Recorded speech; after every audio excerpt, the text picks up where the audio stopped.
Hey fantasy football fans, I'm the Fantasy Football Girl and this is Secret Weapons, the quick time-saving show that shares all my shortcuts to victory. So you won't still be agonizing over your lineup when you should be shopping for those last-minute holiday gifts. If you're looking for some game changers, smart starts, and stayaways, you have come to the right place. We'll even throw in a couple of fun, football-related tidbits to send you out with a smile, so you're ready to face the insanity waiting you at the shopping mall. Oh, and when in doubt, just go with a gift card. When Danny Amendola is out of the lineup for the St. Louis Rams, you might think that Brandon Gibson picks up the slack in the possession receiver department. But even with Amendola missing all but a few snaps since Week 11, Gibson produced goose eggs in Week 12 and 13 before breaking his scoreless streak last Sunday by going 6 for 100 and a touchdown. I wouldn't expect Gibson to duplicate that performance this week versus the Vikings. Amendola is eyeing his return, and Chris Givens' new name has been a much more consistent part of that offense. Givens has seen 20 more targets over the last 4 games than Gibson. Their names sound the same, but their value is very different. Don't trust Brandon Gibson in your fantasy playoffs. A bomb is a player I expect to go off on game day. And Josh Gordon of the Cleveland Browns is an explosive talent. The rookie receiver is definitely going to do some damage against a struggling Washington secondary. The Redskins are the definition of a permissive defense, letting the other team's wide receivers run wild for about 26 fantasy points per game. Going into Week 15, Gordon was already hot, totaling 14 grabs for more than 200 yards and a touchdown over the last 2 games.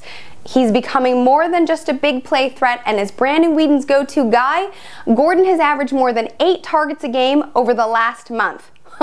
Boom goes the Cleveland Brown. Monitor the health of Bilal Powell's toe going into Monday Night Football. But the Jets running back has been a productive fantasy option for 3 out of the last 4 weeks. In that span, Powell has racked up 4 touchdowns. His yardage totals aren't huge because he's splitting carries with Sean Green, but he's definitely got a nose for the end zone. We all like that. This week, the Jets fly to Tennessee to face the Titans, who have let running backs score on them in 5 of their last 6 games. Only 5 teams, 5 in the NFL, give up more total yards than the Titans. That's not a lot. So I expect the Jets to have their chances in the red zone. If you're in a pinch, Powell definitely has a shot at 6. Do you guys remember when Brett Favre seemed to just let Michael Strahan sack him to set the all-time record for QB takedowns in one season? I mean, what was up with that? Well, this year, quarterbacks can be commended for holding still while Aldon Smith sacks them.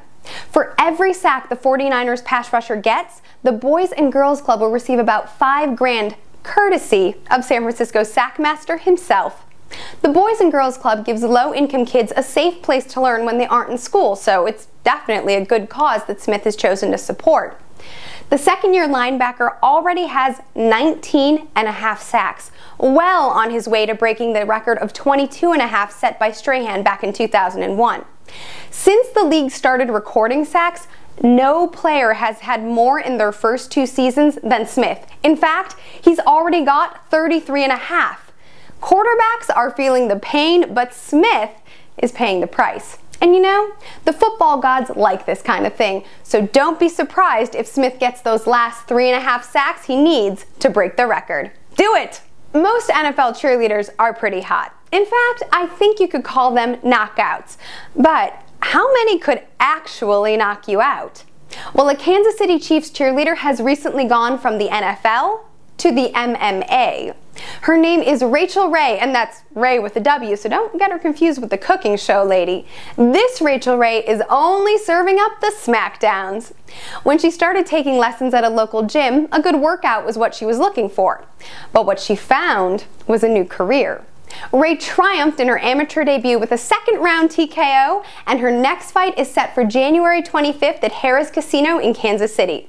She practices jiu-jitsu and Muay Thai 2 hours a day, 5 nights a week, and says her motivation is to inspire girls who want to fight but are afraid to try. Fans call her Ray Ray, and from watching clips on her first win, I can tell you this girl hits like another Ray Ray, as in Ray Lewis. In fact, the Chiefs might want to give her a look at linebacker. Thanks so much for watching. This has been Secret Weapons, and I'm the Fantasy Football Girl reminding you to always win big.